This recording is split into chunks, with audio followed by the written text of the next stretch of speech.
What do you do when the dream God gave you becomes the reason people hate you? Joseph had a dream of greatness, a dream of purpose, a dream from God.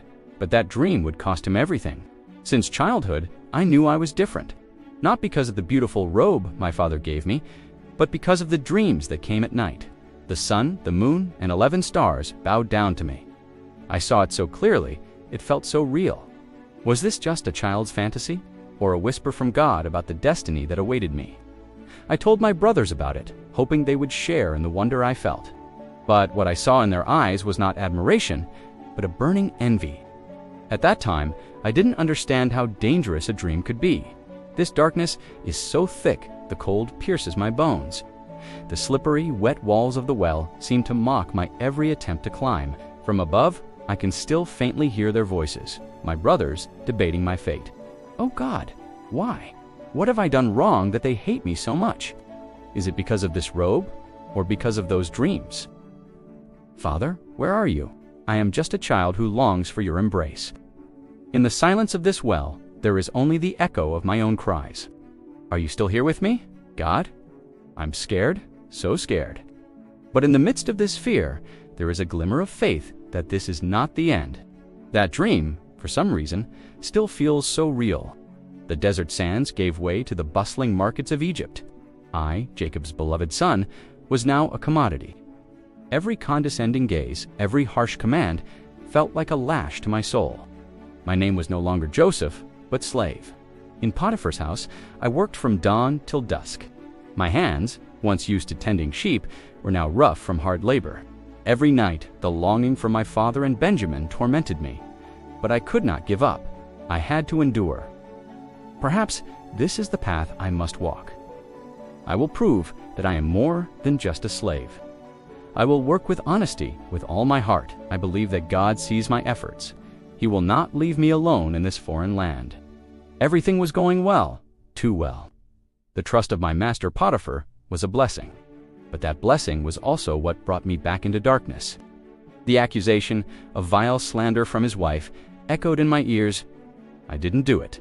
I swear by the God who created heaven and earth, I never betrayed my master's trust.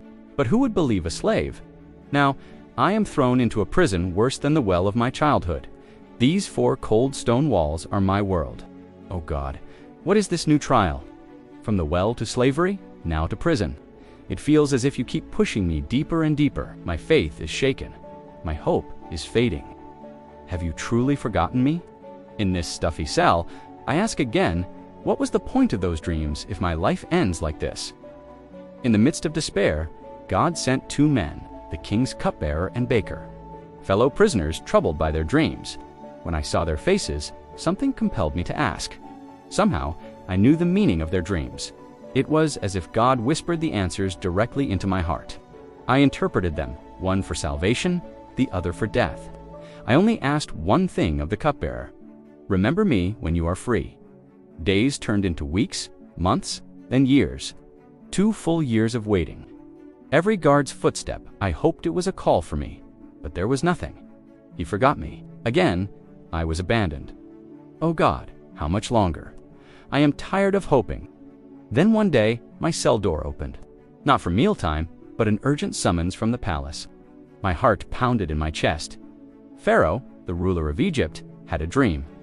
No one in his entire kingdom could interpret the dream of the 7 lean cows and 7 withered ears of grain. The cupbearer finally remembered me. As I stood before Pharaoh, I was no longer a desperate prisoner. I knew this was not about me. This was his moment. With full confidence, I said, "It is not in me." God will give Pharaoh a favorable answer.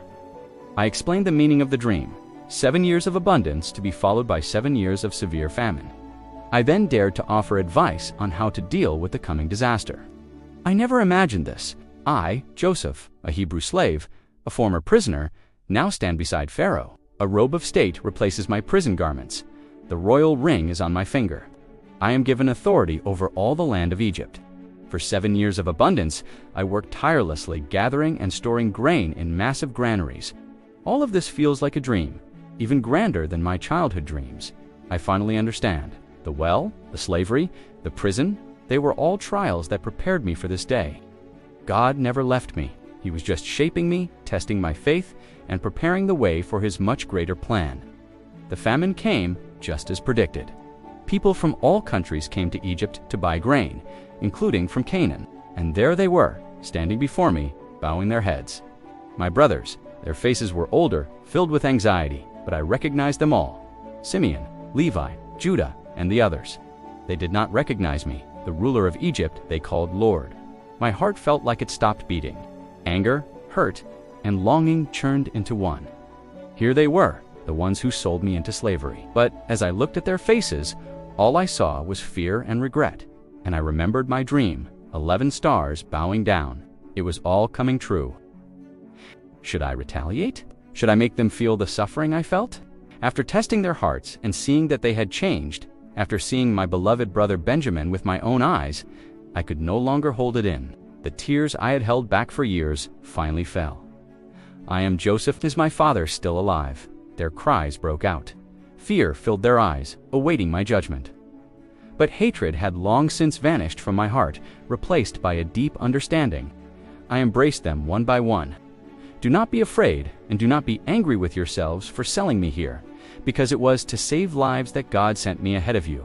It was not they who sent me here, but God. Every suffering, every tear, every prayer in the darkness, it was all part of a beautiful tapestry woven by His hands to save our family and even entire nations. I understand now, the dream was not about arrogance, but about salvation, and forgiveness is the pinnacle of it all. Maybe you feel forgotten. Maybe your dream feels buried in a pit of disappointment. But remember, Joseph, the dream may be delayed, but it is not denied. Stay faithful in the dark, because one day the prison door will open.